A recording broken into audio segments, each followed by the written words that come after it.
நேசிக்க நல்ல தகவல்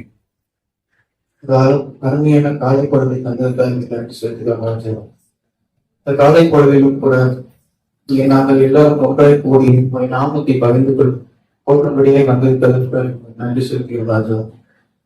நீ எங்களோடு பேசும் எல்லாத்தோட ஞானமும் அடியனுடைய வாரி வார்த்தையும் உடைய சமூகத்தில் ஏற்பு என்பதை காணப்படுவதாக. ஆமீன். கிறிஸ்துவுக்குள் பிரியமானவர்களே, ஆண்டவராக இயேசு கிறிஸ்துவின் இப்பின் நாமத்தினாலே என் அன்பின் வார்த்தைகளை நான் தெரிவித்துக் கொள்கிறேன். இந்த ஒரு அழகான ஒரு காலை பொழுதில் கூட தேவனுடைய வார்த்தையை பகிர்ந்து கொள்ளும்படியாக ஒரு வாய்ப்பை அளித்தால் என் ஆண்டவராக இயேசு கிறிஸ்துவுக்கு நான் நன்றிகளையும் வணக்கத்தையும் தெரிவித்துக் கொள்கிறேன். அதுபோன்று இந்த இடத்துல இங்கு பேசுவதற்கான ஒரு வாய்ப்பை அளித்த ஆயர் சர்வமையாளர்களுக்கும் கமிட்டி மெம்பர்ஸ், டிசி மெம்பர்ஸ், சபை உறுப்பினர்கள் எல்லாரும் என் நன்றிகளை தெரிவித்துக் கொள்கிறேன். நானுடைய வார்த்தை போற முன்னாடி ஒரு சின்ன சம்பவத்தை சொல்லி நான் போகணும்னு நான் ஆசைப்படுறேன். எனக்கு தெரிஞ்ச ஒரு நண்பர் இருக்காரு.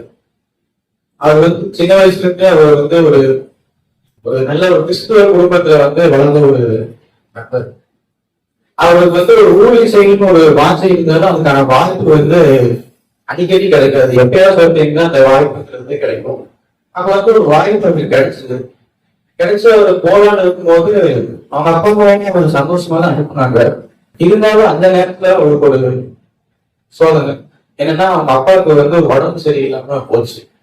அப்ப வந்து அவங்க அம்மா வந்து சரி பரவாயில்ல, இந்த கடவுளோட ஊழித்தனமை செய்யணும்னு சொல்லி அவர் வந்து அவங்க அம்மா வந்து அவரை வந்து ஜெபப்பட்டு சொல்லுவோம். அவருக்கு ஊழியத்துக்கு போயிட்டு போனதுக்கு அப்புறம் அங்க வந்து ஒரு போட்டோ வருது.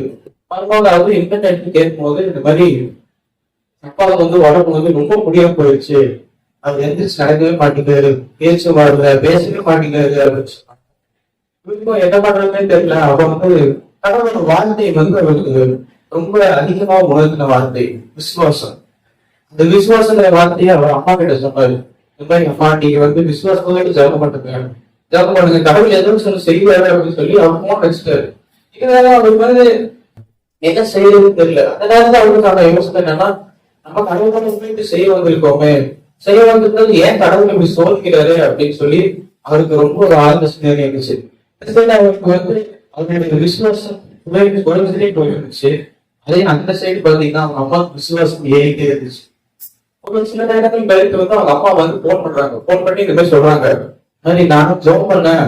அப்ப வந்து அப்பா வந்து எதுவுமே பேசல. இருந்தாலும் நான் ஜோம் பண்ணி விசுவாசம் ஜோம் பண்ணிட்டே இருக்கும்போது அவர் வந்து திடீர்னு எந்திரிச்சு அவரே தண்ணி குடிக்க போனாரு அப்படின்னு சொன்னாங்க. அப்ப வந்து அவர் ரொம்ப சந்தோஷப்பட்டு சரி ரொம்ப சந்தோஷமா இருக்கு, விசுவாசம் வந்து டீ போகல அப்படின்னு சொன்னாரு. அந்த பையன் வேலையாவது கிடையாதுன்னு ஆத்தா. என் வாழ்க்கையில நடந்த ஒரு விஷயத்துல உங்க முன்னாடி நான் சாட்சியை நான் சொல்லியிருக்கேன். நான் உங்க ஊழியத்துக்கு வரும்போது எங்க அம்மா எனக்கு கூப்பிட்டு சொன்னாங்க, இந்த மாதிரி அப்பாவுக்கு முடியல என்ன வேலைன்னு கேட்கும்போது நான் சொன்ன ஒரே வார்த்தை விசுவாசம். நீங்க நான் உங்ககிட்ட சொல்றது ஒரே விஷயம் தான் விசுவாசம். அநேக பேர் பார்த்து விசுவாசத்துல இருக்காங்க, இருந்தாலும் சில பேருக்கு விசுவாசம் குறைவா இருக்கும், விசுவாசமே இல்லாம இருக்கும். ஆனா கடவுள் உங்ககிட்ட எதிர்பார்க்க ஒரே விஷயம் விசுவாசம். விசுவாசம்ன்றது என்ன? விசுவாசம்ன்றது என்னன்னா, ஒரு உதாரணத்தோடு சொல்லணும்னா விசுவாசங்கிறது ஒரு விதை. விசுவாசங்கிறது ஒரு விதை. அந்த விதை வந்து எப்ப நிலத்துல விழுகுதோ, நம்ம விதைக்கிறது எப்படின்னா, ஒரு விதைங்கிறது எப்படி சொல்றது, ஒரு விதை எப்படி இருக்கும் நமக்கு தெரியாது. ஏன்னா அதோட நல்ல விதை கெட்ட விதைன்னா அது வெளித்தோட்டத்தை வச்சு நம்ம சொல்ல முடியாது.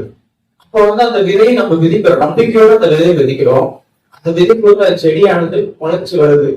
முளைச்சு வரும்போது அது வந்து சின்ன செடியா இருக்குது, அப்புறம் பெரிய செடியா இருக்குது, அப்புறம் மரமாகுது. அந்த மரம் வந்து காய் வருது, அந்த காய் கிடைக்காகி அந்த கனியில இருந்து நிறைய விதைகள் வருது. அது போல நம்மளோட விசுவாசமும் இருக்கணும். அதே போல உதாரணமா பார்த்தீங்கன்னா அப்போஸ்தலர் 11:17 அப்போஸ்தலர் 11:17 அனைவசல ஆதலால் கர்த்தராகிய இயேசு கிறிஸ்துவை விசுவாசிக்கிற நமக்கு தேவன் வார்த்தையை அனுகிரகம் பண்ணினது போல அவர்களுக்கும் அந்த வார்த்தையை அனுகிரகம் பண்ணி இருக்கிறார். இருக்கும் ஒரு தேவனை தகுதிகளுக்கு நான் எம்மாத்திரம் என்றான். இந்த வசனம் என்ன சொல்லுதுன்னா, இயேசு கர்த்தராகிய இயேசு கிறிஸ்துவை விசுவாசிக்கிற நமக்கு தேவன் வரத்தை அனுகிரகம் பண்ணுகிறார். நம்ம வாழ்க்கையில் நிறைய கஷ்டங்கள் இருக்கும், சோர்வுகள் இருக்கும். இருந்தாலும் அந்த விசுவாசத்துல நம்ம நம்ம வாழ்க்கையில விதைச்சா கர்த்தர் நம்மளுக்காக வரத்தை அனுகிரகம் பண்ணுவார். கர்த்தர் நமக்காக அந்த வரத்தை அனுகிரகம் பண்ணுவார். இப்போ பைபிள்ல ஒரு உதாரணத்தை எடுத்துப்போம். விசுவாசம் சொன்னா உங்க எல்லாத்துக்கும் ஞாபகம் ஒரு ஆள் யார்?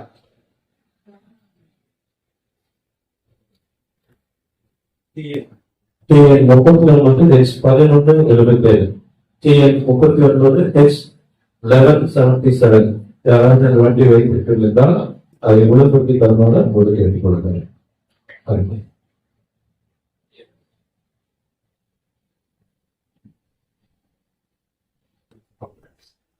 விசுவாசம் சொன்னா உங்களுக்கு ஞாபகம் ஒரு ஆள் யார்?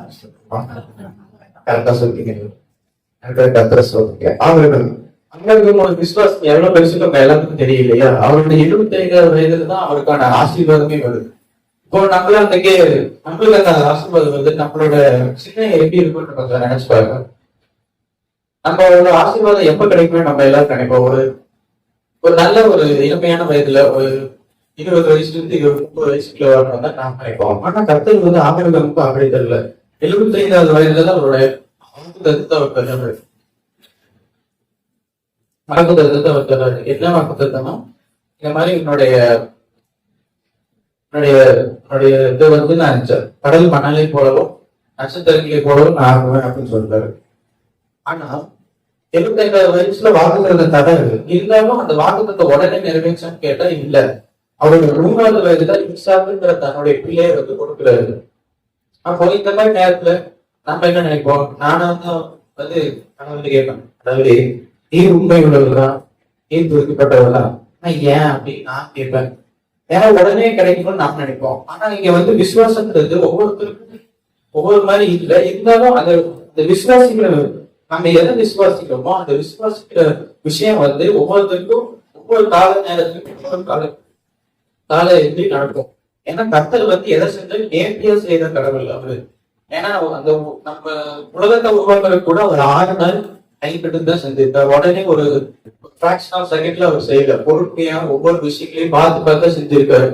நம்ம உருவாக்குறது பார்த்து செய்த கடவுள் நம்ம நினைக்கிற விசுவாசிக்கிற விஷயத்த செய்யறதுக்கு அவர் எவ்வளவு பார்த்து மெதுவா செய்வாரு. அதனால நம்ம விசுவாசிக்கிற விசுவாசங்கிறது நம்ம நல்ல விசுவாசம் இருந்தாலும் அந்த விசுவாசிக்கிற காரியம் நடக்கிறதுக்கு கொஞ்சம் நேரம் எடுக்கும். அதனால அந்த விசுவாசத்துல நம்ம எப்பவுமே பக்குவத்துல இருக்கணும். அதே போல அடுத்தது இப்போ நம்ம விசுவாசிக்கிறோம். விசுவாசம் நடக்கும் நம்மளுக்கும் தெரியும். ஆனா விசுவாசிக்கும் போது நமக்கு என்னென்னலாம் நடக்கும் அப்படின்னு பாத்தீங்கன்னா, ரோமர் 4:23 சொல்லுது, அது அவனுக்கு நீதியாய் எண்ணப்பட்டது என்பது அவனுக்கு நீதி அல்லாமல் நமக்கும் ஏதுவாக இருக்கிறது. இங்க நம்ம விசுவாசங்கிறத பார்த்தோம். விசுவாசத்தை நம்ம விசுவாசிச்சாலும் இன்னொரு விஷயமும் நடக்குது. என்னன்னா, நாம விசுவாசித்தா நமக்கு நீதியும் கிடைக்கும். நீதிங்கிறது என்ன? நீதிங்கிறது ஒரு நல்ல மனிதனுக்கான ஒரு இது. இந்த மாதிரி இந்த இடத்துல பவுலடியார் சொல்றாரு, ஆபிரகாம் வந்து விசுவாசித்தாரு, அது அவனுக்கு நீதியா எண்ணப்பட்டது. அதுக்கும் இல்லாம அது நமக்கும் நீதியா இருந்தது. ஆபிரகாம் பவுலடியார் சொல்றாரு. இப்போ நம்மளும் நம்ம விசுவாசித்தாலும் நம்மளுக்கு வந்து நம்ம நீதியா இருக்கிறோமான்ற கேள்வி இருக்கும். இருந்தாலும் நம்ம வந்து நீதியாய் நம்ம திகழ்கிறோம். நம்ம நீதியா திகழ்ந்தாலும்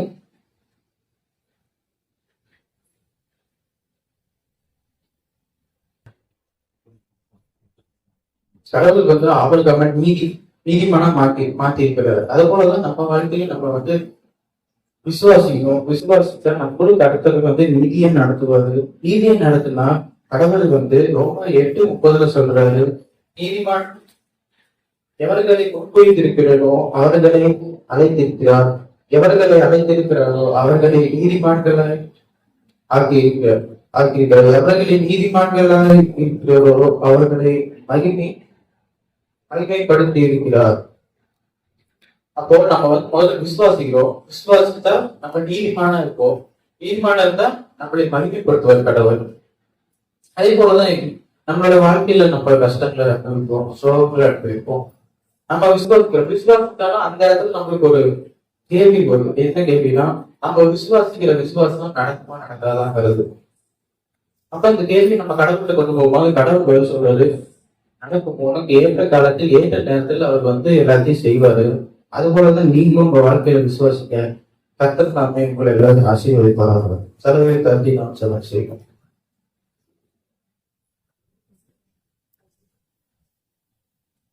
நேசிக்கிற நல்ல தகவலை விசுவாசம் என்கிற வார்த்தையை எப்படியா நீ கிருபை செய்திருந்தாலும் நன்றி செலுத்துகிறோம். இந்த நேரத்திலும் கூட நிறைய பிரச்சனைகளோட வந்திருக்காங்க சுவாமி. ஒரு சிலருக்கு கடன் பிரச்சனையா இருக்கலாம், குழந்தை இல்லாம இருக்கலாம், அறிவு இல்லாம இருக்கலாம், வீடு இல்லாம இருக்கலாம், சுகவீனங்கள் இல்லாம இருக்கலாம். கடவுளை இருந்தாலும் அவர்களுடைய விசுவாசத்துக்கு நீ ஒரு பதிலை தாருங்கள்.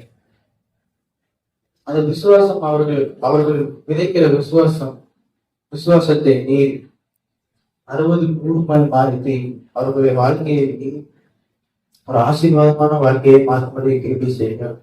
நீரே அவர்களை பாதுகாப்பு. இதுக்கு ஒவ்வொருத்தையும் பேரை நீர் ஆசீர்வதித்து அவர் வாழ்நாள் எல்லாம் அவர்கள் உண்மையை துதிக்கப்படியே கிருமித்தது ஆசீர்வதிக்க. நான் அபூர்வமான ஊழியக்காரன், என் கடமை மாத்திரம் செய்து தருவேன். நீங்க எல்லாத்தையும் பொறுப்படுத்த வழிநடத்துங்க. விஷயம் மூலம் தருமையாக தருவேன். ஆமாம்.